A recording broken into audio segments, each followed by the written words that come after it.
Hello friend, सबको मेरा नमस्कार। मैं Santosh Kumar Gupta, ICIT computer education centre Gonda जो उत्तर प्रदेश में है, मैं वहाँ का प्रबंधक डायरेक्टर हूँ। आज मैं आपके सामने प्रोग्रामिंग इन सी का 5वें सेशन का क्लास लेके आया हूँ। इससे पहले मैंने अपने 4 क्लासेस पढ़ा लिए हैं। इन 4 क्लासेस में हम लोगों ने सी के बेसिक के बारे में सीखा। सी में जो टोकन्स वगैरह होते हैं उनकी जानकारी हमें मिली।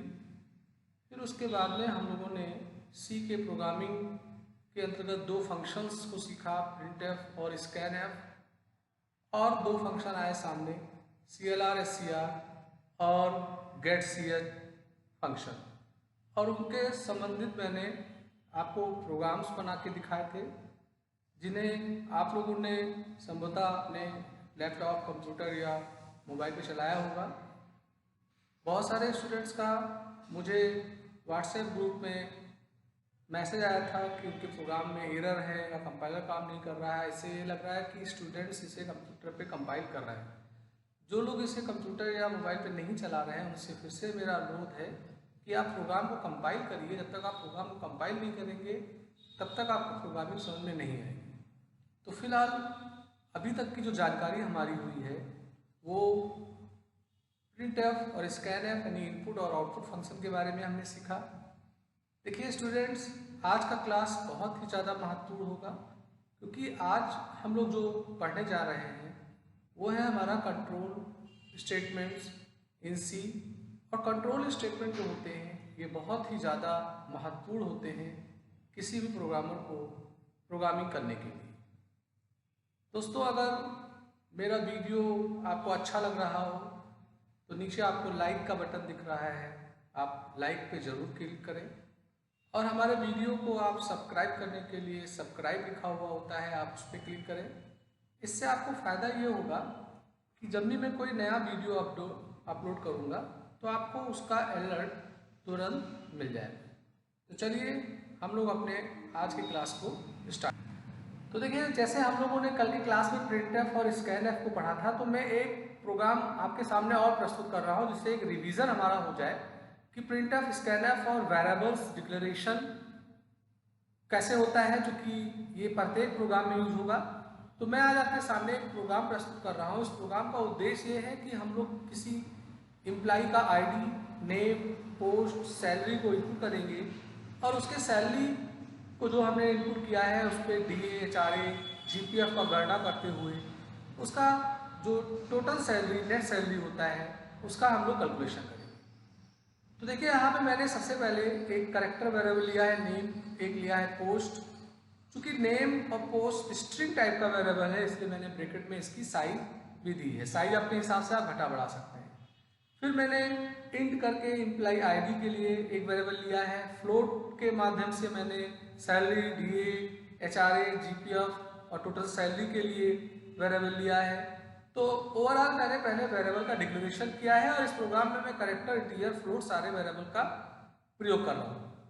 अब मेरी आवश्यकता है कि मैं एम्प्लॉय का ID, name, post, salary input करूँ, तो उसके लिए मैंने स्कैनफ स्टेटमेंट का सहारा लिया है। स्कैनफ के बाद मुझे DA 45% निकालना था, HRA 15% निकालना था, GPF 10% निकालना था। तो मैंने उसके लिए फार्मूला लगाया हुआ है।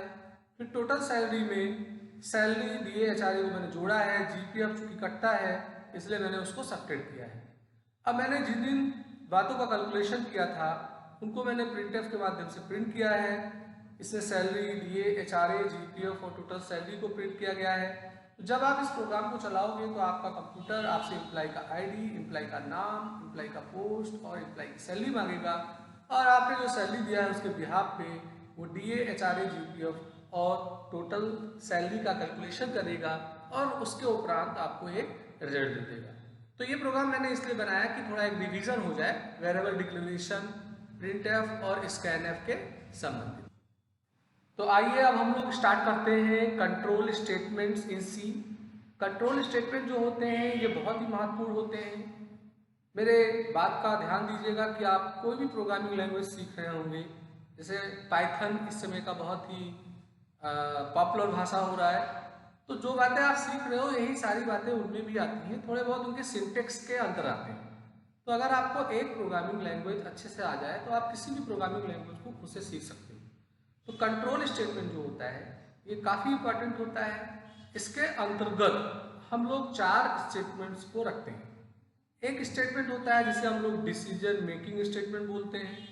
डिसीजन मेकिंग स्टेटमेंट्स के अंतर्गत आपको इफ स्टेटमेंट मिलता है, एल्स मिलता है। एक स्टेटमेंट आपका होता है सिलेक्शन स्टेटमेंट्स, इसमें आपको स्विच स्टेटमेंट मिलता है। एक आपका होता है इटरेशन जिसे लूप भी बोलते हैं, इसमें आपको for while do while loop मिलता है। और एक स्टेटमेंट होता है हमारा जंप जिसे हम लोग गो टू के माध्यम से प्रयोग करते हैं। तो हम लोग इन चारों स्टेटमेंट को जान जाएंगे तो हम अपने सी के प्रोग्राम में कंट्रोल स्टेटमेंट का प्रयोग कर पाएंगे। बात आता है कि कंट्रोल स्टेटमेंट का हम लोग प्रयोग क्यों करते हैं। देखिए होता क्या है कि जो आप सी का प्रोग्राम अभी तक बना रहे थे, तो जब आप प्रोग्राम को एग्जीक्यूट करते हो तो टॉप टू बॉटम एक एक लाइन आपका कंपाइलर कंपाइल करता है और उसी सीरियल में उसको एग्जीक्यूट करके आपको दिखा देता है। पर किसी कारण से अगर आपको लगता है कि हम अपने प्रोग्राम के माध्यम से कोई डिसीजन लेंगे, कोई चेकिंग का काम करेंगे, और अगर वो डिसीजन ट्रू हुआ तो हम ये निर्णय लेंगे, फॉल्स हुआ तो हम ये निर्णय लेंगे, तो उसके लिए आपको इस्तेमाल करना पड़ता है decision making statement. Selection statement में हम लोग स्विच स्टेटमेंट को प्रयोग करते हैं। अगर आपके पास एक से ज़्यादा चॉइस हैं और उनमें आप इनपुट किए गए वैल्यू के आधार पर किसी स्टेटमेंट को एग्जीक्यूट कराना चाहते हैं तो उसके लिए सिलेक्शन आता है। किसी जॉब को अगर एक से अधिक बार रिपीट कराना होता है तो उसके लिए हम लोग इटरेशन या लूप लगाते हैं। और अगर आपको अपने प्रोग्राम के एग्जीक्यूशन पॉइंट को एक स्थान से उठा के किसी दूसरे स्थान पे जंप करके ले आना है तो उसके लिए हम लोग जंप स्टेटमेंट का प्रयोग करते हैं। तो जैसा आपके सामने कंट्रोल स्टेटमेंट का डिफिनेशन लिखा हुआ है, ये हमें योग बनाता है कि हम अपने प्रोग्राम के नियंत्रण फ्लो के नियंत्रण को कंट्रोल कर सकें। हम जिस आर्डर में अपने निर्देशों को प्रोग्राम में लिखे हैं उसी क्रम में वो एग्जीक्यूट करता है। ये हमें इस लायक बनाता है कि हम अपने प्रोग्राम के जरिए कोई डिसीजन ले सकें और कोई एक टास्क रिपीट कर सकें या एक सेक्शन से हम दूसरे सेक्शन जंप कर सकें। तो यही ही हमें चारों स्टेटमेंट आगे पढ़ना है। तो सबसे पहले हम लोग डिसीजन मेकिंग स्टेटमेंट को पढ़ेंगे। डिसीजन स्टेटमेंट की हमें आवश्यकता प्रोग्राम में तब पड़ती है जब हम एक या एक से अधिक कंडीशंस लगाना चाहते हो। हमारा कंडीशन का मूल्यांकन सी का कंपाइलर करेगा। अगर हमारा कंडीशन ट्रू होता है तो जो हमने ट्रू ब्लॉक में स्टेटमेंट लिखे हुए हैं वो उसको एग्जीक्यूट करता है। अन्यथा हमारा जो फॉल्स ब्लॉक है, अगर हमारा कंडीशन फॉल्स होता है तो वो फॉल्स वाले ब्लॉक को एग्जीक्यूट करता है। तो ओवरऑल डिसीजन मेकिंग स्टेटमेंट का काम होगा किसी कंडीशन का मूल्यांकन करके उसके एवज में आप क्या निर्णय लेना चाहते हैं, क्या प्रोग्राम के जरिए कराना चाहते हैं, हम लोग उसके लिए डिसीजन मेकिंग स्टेटमेंट। अब इसमें सी प्रोग्रामिंग लैंग्वेज में आपको जो डिसीजन मेकिंग स्टेटमेंट मिलते हैं इनकी भी बहुत सारी वैरायटी है। इसमें सबसे पहले आता है इफ स्टेटमेंट। हमारा जो इफ स्टेटमेंट होता है हम इसके जरिए एक कोई कंडीशन का मूल्यांकन करते हैं। अगर कंडीशन ट्रू होता है तो इस इफ ब्लॉक में जो स्टेटमेंट लिखा हुआ है उसे हमारा कंप्यूटर एग्जीक्यूट करता है। तो इफ स्टेटमेंट में समायोजित होते हैं बूलियन एक्सप्रेशन। बूलियन एक्सप्रेशन का मतलब ये हुआ कि इफ के साथ जब भी आप कंडीशन लगाएंगे तो उसमें आपको रिलेशनल ऑपरेटर का प्रयोग करके कोई तर्क वाला काम, कोई चेकिंग वाला काम कराने के लिए एक एक्सप्रेशन लिखना होता है। इसका जो सिंटेक्स होता है बहुत साधारण होता है। हमें इफ लिखना है जो स्मॉल लेटर में होगा, हमें ब्रैकेट में उस कंडीशन को लिखना होता है। उस कंडीशन के लिए हम greater than, less than, equal, greater than equal, less than equal, not equal operator का प्रयोग करते हुए हम एक एक्सप्रेशन बनाते हैं। अगर हमारा कंडीशन ट्रू हुआ तो इफ के ओपनिंग और क्लोजिंग ब्रेस के अंतर्गत जितने भी स्टेटमेंट होंगे, चाहे एक चाहे दो, उन्हें हमारा सी का कंपाइलर एग्जीक्यूट करेगा। अगर आप केवल इफ लगा रहे हो, आपका कंडीशन अगर फॉल्स हुआ तो वो इफ के ब्लॉक में नहीं जाएगा। अगर इफ के नीचे कोई और स्टेटमेंट लिखा हुआ है तो आपका कंपाइलर उसे पढ़ेगा, अन्यथा कुछ नहीं करेगा। तो इफ आप अपने प्रोग्राम में एक से अधिक बार लगा सकते हैं। अलग अलग निर्णय लेने के लिए आप अलग अलग इफ का प्रयोग कर सकते हैं। एक विशेष बात, इफ स्टेटमेंट जब भी लिखेंगे तो इसके लास्ट में सेमीकोलन का निशान नहीं लगाना है। अगर आप सेमीकोलन का निशान लगा देंगे तो आपका कंप्यूटर इफ का मूल्यांकन नहीं करेगा, कंपाइलर एरर नहीं देगा, मगर इफ की चेकिंग नहीं होगी। तो ध्यान देने वाली बात है कि इफ के लास्ट में हमें सेमीकोलन का निशान नहीं लगाना। अब इफ के साथ आपको परमिशन मिलता है कि आप एल्स स्टेटमेंट का भी प्रयोग कर सकते हैं। अभी जो मैंने इससे पहले स्लाइड दिखाया था उसमें खाली इफ यूज हुआ था, तो केवल वो ट्रू ब्लॉक था, उसका फॉल्स ब्लॉक नहीं था। पर अगर आप चाहते हो कि हम कोई कंडीशन चेक करेंगे और उस कंडीशन के ट्रू में हमें क्या काम कराना है, फॉल्स होने में क्या काम कराना है, तो उसके लिए आप इफ एल्स स्टेटमेंट का प्रयोग कर सकते हैं। और एल्स जो होता है ये ऑप्शनल होता है, जरूरी नहीं है कि हम इफ के साथ लिखें, ऐसे आपने पिछले स्लाइड में देखा था। पर अगर आप ट्रू और फॉल्स ब्लॉक दोनों दिखाना चाहते हैं तो उसके लिए हमें इफ एल्स का प्रयोग करना होता है। तो जैसे आप स्टेटमेंट इफ एल्स के सिंटेक्स को देख पा रहे होंगे, आपको इफ के साथ एक कंडीशन लगाना होता है। इफ का ओपनिंग और क्लोजिंग ब्रेस होगा। आप जो भी स्टेटमेंट इफ के ओपनिंग और क्लोजिंग ब्रेस में लिखेंगे उसे हमारा कंपाइलर एग्जीक्यूट करके दिखाएगा जब कंडीशन ट्रू होगा। अगर आप देख रहे होंगे तो एल्स है, एल्स का भी ओपनिंग और क्लोजिंग ब्रेस है, इसमें भी स्टेटमेंट लिखे जाएंगे। अगर आपका कंडीशन का मूल्यांकन फॉल्स होता है तो आप सीधे एल्स वाले ब्लॉक में आएंगे और एल्स में जो काम आपने लिखा हुआ है उसको हमारा कंपाइलर करता है। तो होगा क्या, या तो ट्रू वाला ब्लॉक एग्जीक्यूट होगा या फॉल्स वाला ब्लॉक एग्जीक्यूट होगा। डिपेंड करता है कि कंडीशन का मूल्यांकन का जवाब ट्रू आ रहा है कि फॉल्स हो रहा है। एक विशेष बात का ध्यान देना होगा, विदाउट इफ आप एल्स स्टेटमेंट का प्रयोग नहीं कर सकते हैं। एल्स स्टेटमेंट तभी ही आता है जब हम इफ स्टेटमेंट का प्रयोग कर रहे होते हैं। अब हम लोग बात करेंगे जो है वो नेस्टेड इफ है। नेस्टेड इफ का क्या जॉब होगा ये जाना जाए। जैसे आप सब लोगों को पता होगा कि नेस्ट माने होता है घोंसला, तो सी में आपको अनुमति मिलता है कि आप इफ स्टेटमेंट के अंदर एक अनदर इफ स्टेटमेंट का प्रयोग कर सकते हैं। उस अनदर इफ स्टेटमेंट में आप और अनदर इफ यूज कर सकते हैं, यानी कितने भी आप इफ का नेस्ट कर सकते हैं।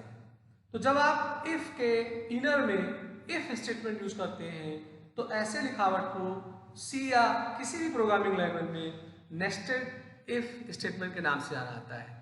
तो नेस्टेड इफ की जरूरत तब हमें पड़ती है जब हमें एक से ज्यादा कंडीशन का मूल्यांकन ट्रू कराते हुए किसी क्रिया को कराना होता है, तो उस स्थिति में हम लोग नेस्टेड इफ का प्रयोग करते हैं। इसके अगर सिंटेक्स की बात की जाए तो जब आप इफ के साथ कोई कंडीशन पहला लिखोगे तो आपका पहला कंडीशन होगा, फिर इसका ओपनिंग ब्रेस खुला।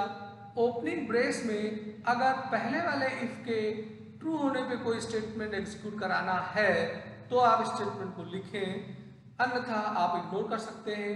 फिर अगर आप देखें तो फिर इफ अनदर आया है, थोड़ा यहाँ मैंने मिस्टेक किया है, यहाँ एक्सप्रेशन 2 होना चाहिए।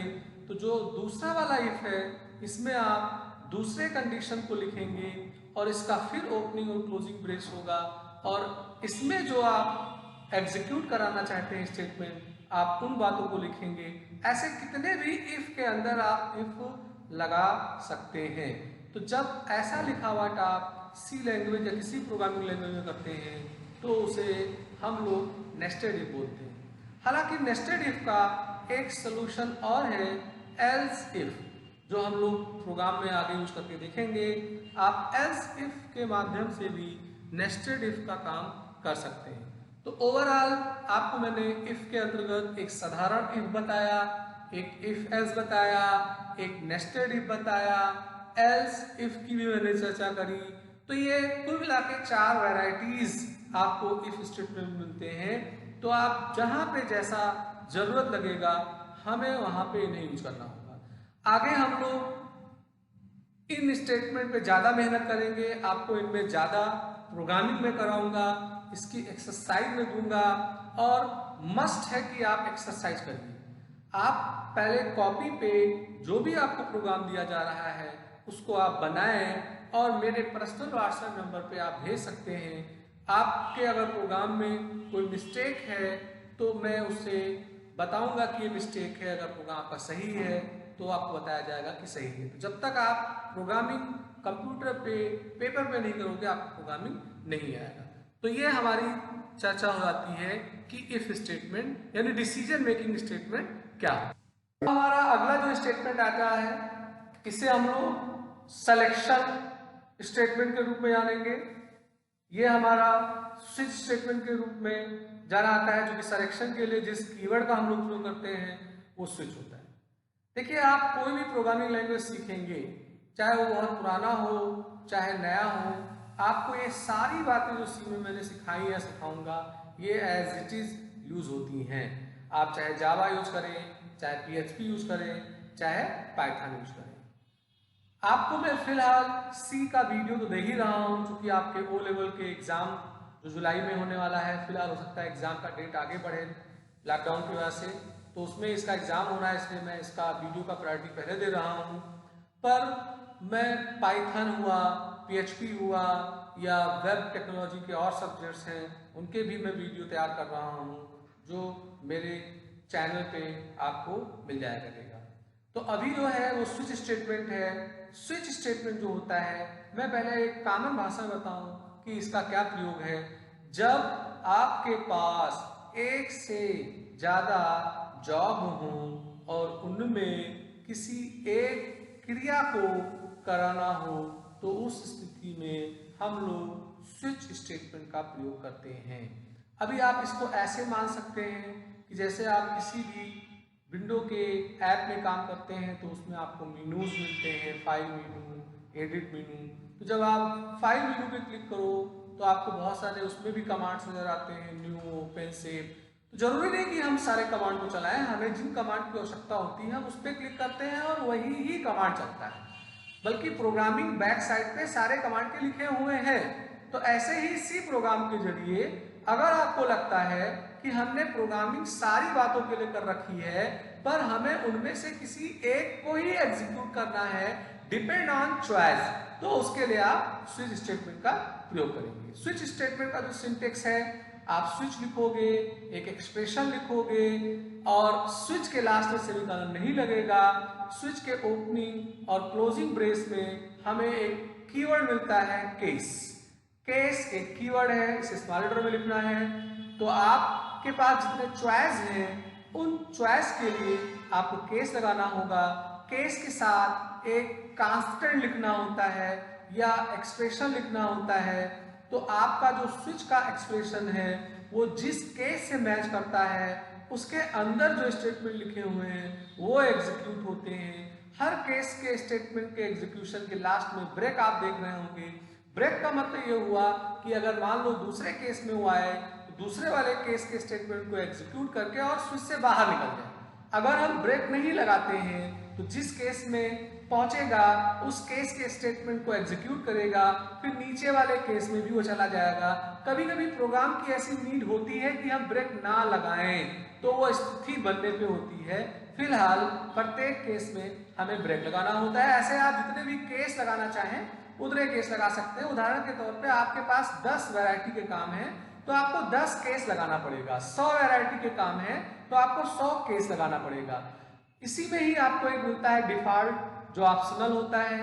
अगर आपने ऐसा कोई चॉइस दे दिया जिसके लिए केस नहीं बना हुआ है तो वो डिफॉल्ट में डायरेक्ट पहुंच जाएगा और उसमें जो काम आपने लिखा हुआ है वो उसको करने का काम करता है। तो इस तरीके से ये आपका हो जाता है स्विच स्टेटमेंट। तो अभी हमारे आगे और भी चीजें बची हुई हैं, हमें लूप भी जानना है, हमें जंप स्टेटमेंट भी जानना है, मगर मैं उन पे अभी बाद में जाऊंगा।